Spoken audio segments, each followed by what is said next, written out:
Mis queridos amigos, bienvenidos a Resonantes por Canal 13. Mi nombre es Alejandro Marín, es un placer acompañarles y hoy abrimos con uno de los videos más reproducidos en la historia de YouTube. ¿Les parece demasiado caspa o un clásico de la década pasada? En Resonantes nos parece muy importante y más aún que tenemos el honor de presentar en exclusiva una entrevista con Alex Turner y Matt Helders, el vocalista y el baterista de los Arctic Monkeys, respectivamente. Logré hablar con estos músicos británicos en California y no solamente conocer detalles de su más reciente larga duración, The Car, o de su próxima visita a Colombia. Mejor no les adelanto mucho y dejo que sean Helders y Turner quienes les cuenten a ustedes lo que viene en el camino de los Arctic Monkeys. Así que bienvenidos a un capítulo de Resonantes con más guitarras que de costumbre. Aquí están los Arctic Monkeys en entrevista. It's good to meet you, man. You too.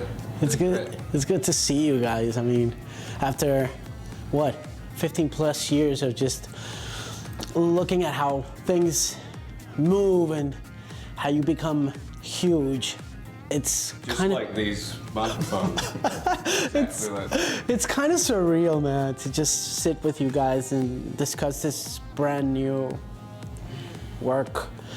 And let's just get started. Let's just talk a bit about the new album. I want to start off by asking why the car plays such an important role in the entire body of work. It's kind of my impression. It's not just the title of the album, but it's a bit more than that. It seems it seems to crop up a couple of times in the lyrics, certainly, and there is a picture of one on the front of it, and that was enough of a reason for me to think that should be the title. Yeah. Beyond that, that's all the cars. Think about it that much. Yeah. There would be more to it than that, you know. I really did.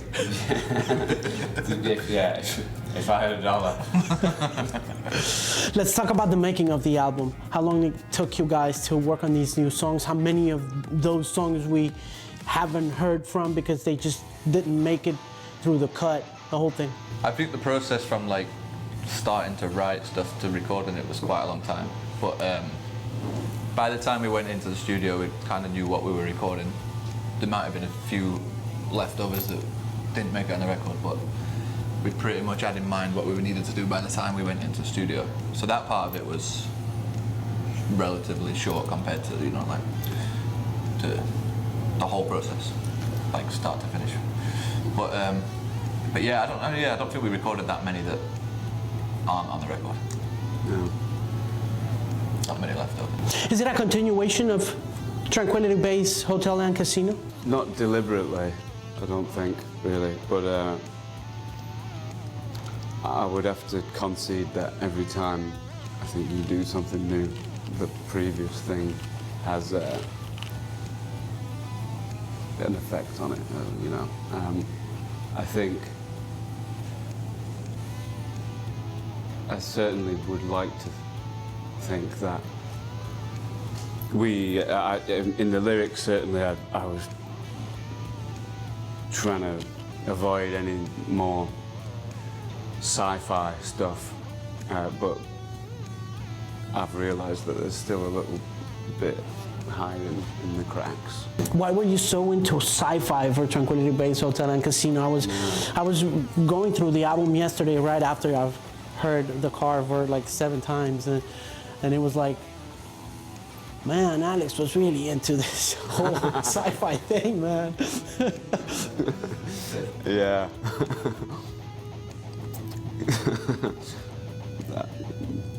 I don't know the why of it. Eludes me. Is it just the cinematic nature of it all? Just beyond the genre? Just the fact that it continues to be quite cinematic what you're doing right now? Well, in terms of this picking up where the other one left off? Right. Yeah, I suppose even if lyrically it's not, maybe musically it led to this. And then, which I think has always been the case with us. It's like even if it might feel, sometimes it might have felt like more of a dramatic leap from one album to the next, but for us I think it felt like a natural progression. How has the crowd reacted to the new songs in the last few gigs that you've played? We've only played one of them, but it seems to me like it's been a positive reaction, in, you know, for as far as I can see from up there in the spotlight. What about you? What do you think has been the reaction? I think it was I ain't quite been. Yeah. Where I think I am.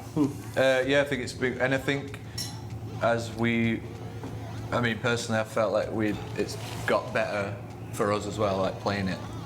And as that went along, it seemed then people started to get wind of it, and obviously, like, people do like film it and share it a bit. So I reckon people were learning it that way a little bit as well, because it seemed like people, when we started it, they knew that, you know, what we were doing. And it's been fun to play it. How many shows have you performed so far, and why did this whole new journey start with the shows and not with, you know, just regular promotion like we're doing right now, but, you know, just going out there and... I don't know that. I think it seems like everything, I suppose there's just no rules anymore now. Things happen in this game. But I don't know about how many shows have been. I don't know, probably like 15. That's a very quick guess. Yeah. Based on I don't know what. But playing, putting the cart before the horse. I don't think that's. I don't know. It didn't feel that weird until you just said it. So I don't know. That's pretty cool. I don't know if there's a master plan behind it. Have there ever been any plans in what you guys do, given the fact that if you look back at how you started, you pretty much represent or define the digital era of promotion and musical disruption, coming from MySpace and just, you know, blowing things up in such, you know, extraordinary ways in terms of how people got to discover bands such as yourselves. Yeah, sorry, I could not stop thinking about the idea of the horse before the car that whole time. The horse before the car. Because, sorry, but that's my problem. That's okay. Yeah, no, you were mentioning the rules, right? How there are no more rules, but yet again, if I look back and, you know, as I was taking my notes, I was thinking about how there were really never any rules around the Arctic Monkeys, you know, putting songs out there and becoming huge and becoming this really force to be reckoned with, because I guess you rewrote the Well, yeah, I think a lot of that was like timing. It kind of was out of our hands at that point. We were still going with a fairly traditional approach, or what we thought was, or all we knew, in terms of like playing a lot of gigs and trying to record demos and stuff.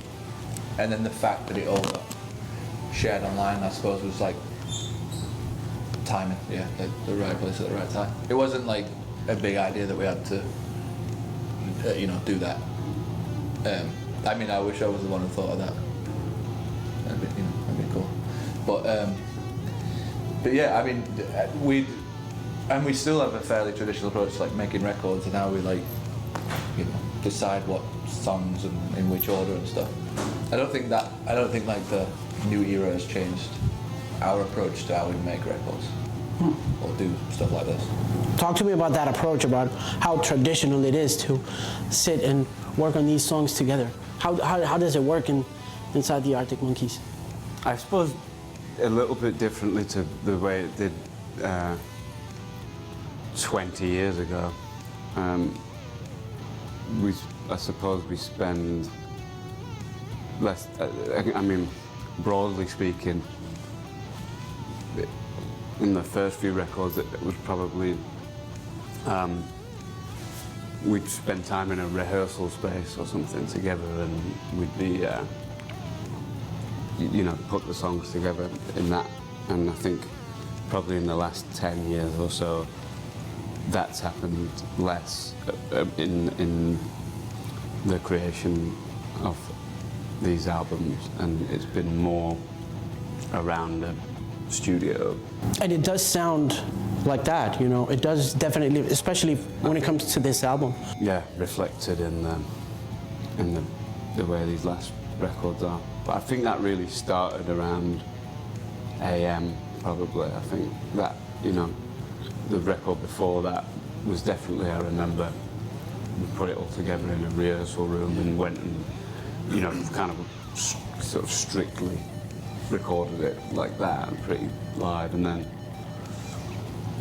I guess Are You Mine was kind of like the last time that sort of thing that really happened like that. And then I suppose other songs on that record, Do I Wanna Know, for instance, was, yeah, I suppose starting to experiment more with the idea of the studio. What were those things that you were experimenting with back when you guys were doing the promotion for AM? I remember talking to Matt and, you know, Matt being really focused on, or not focused, but very inspired by hip hop and by what he was listening to back then. How does that work now? What are the inspirations behind the car? Beyond, you know, something like what you guys did on AM, where you really felt that, you know, big bottom on things like Do I Wanna Know? Well, I think that was just an example of where we were sort of making the influences more obvious, in a way, whether that was on purpose or not. And because it's not like I'm listening to wildly different music, so I was back then either, or it just comes out in different ways, I suppose. And even like the ability to do certain things, getting better at playing certain ways has been a difference as well. Because I'm sure, like years ago, we'd have liked to have made a record like this, but probably didn't have the ability to do it. And again, like, and that just naturally getting better at things. But I don't necessarily think that influences have dramatically changed. But yeah, obviously, always like find new things that inspire you and have an impact. What are those things that inspire the car? As I listen to the album over and over again, it really, you know, I really want to know what you guys are listening to, what it is that is inspiring this album. I think, like Matthew was just saying there, it does feel more difficult to draw a line to those things with this, you know, today with this new record. In the past, I feel like you've been able to, in this very situation, you've been able to sit here and say, oh, it was this, and this, but this time I don't know, I don't remember kind of thinking about it like that as much this time or something, or even discussing, like saying, oh, let's try and do something like this. It was just sort of unspoken. Sure, but when I mention inspiration, I'm not just talking about, you know, references of pop culture, if you will, but also places, people, things, you know. I mean, I don't know, one thing maybe is that like, there's a photograph that Matt took on the cover of the record that was there a long time before the record was there. I can't remember that happening before, really, and I think that was always in the back of our minds, that was, you know, whatever we were making was going to sort of fit behind that. Like, so in a way, I suppose that kind of was part of the inspiration. Yeah, I'd be happy to say that. What about when every time you look into British culture, you look at two people. You always have this idea of Lennon McCartney, and you have this idea of Jagger Richards.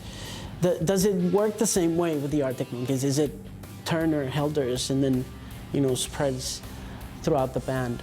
I don't think so. I think we're very much like work well as a group, I think. There's a sophistication around the car that, as I said before, comes a little bit along the lines of Tranquility Base Hotel and Casino. And I was wondering if, you know, this decision to move towards that sophistication and leaving a little bit of the guitar sound aside has ever crossed your mind? And the fact that you have many fans that go to the shows and want to experience the rock and roll side of the Arctic Monkeys. What's your take on that? Well, there's plenty of that in the show, and I don't feel as if that's going anywhere, really. But in terms of trying to capture that, whatever that thing is, on a record, it feels, I'm not saying, you'll never do that again, or, or maybe I am. It's not, it's kind of, it's not as, I don't think it's as easy to sort of get back there as it seems like it might. And it's not as if, there's probably even on occasion we've attempted to think like that, but it just never really works out. I think any time it feels like these things, sometimes they want to move in their own direction, and you sort of have to get on board with that at some point. Yeah, I kind of like that, because I would think it's much easier to just stay on the rock and roll route, even though the shows, as you say, do have the previous material. But I guess my question has a lot more to do with what a fan would, how a fan would react to these new songs. And well, yeah, I think the one thing that's sort of is the same as it was in the beginning with the first record, even, is we're sort of trusting our instinct to move forward. Sort of express ourselves in that way, and so I feel as if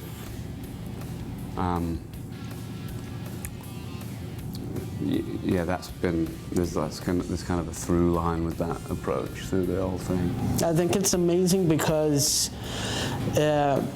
you continue to disrupt yourselves in ways that one would not expect as a listener.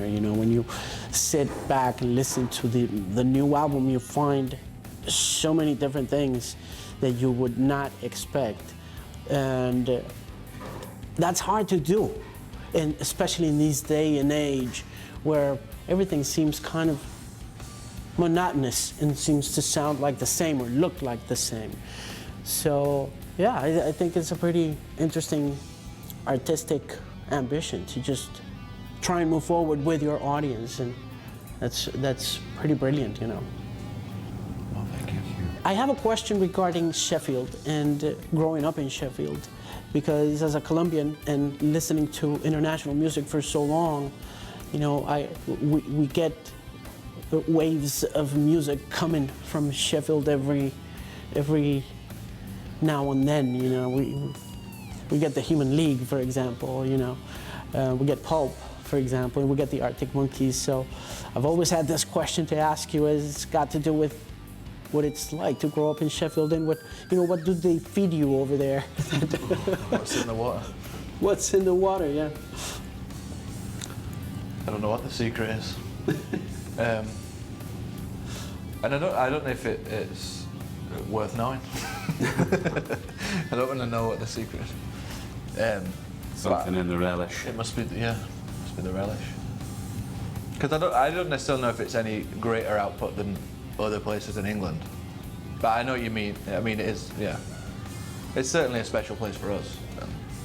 Where are you guys living right now? I live here. And Alex?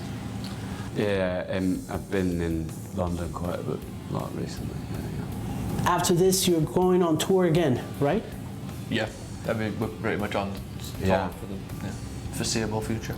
Talk to me about the strings on this album. I think there's a space for them on the record, and I'm pretty happy with the way that we managed to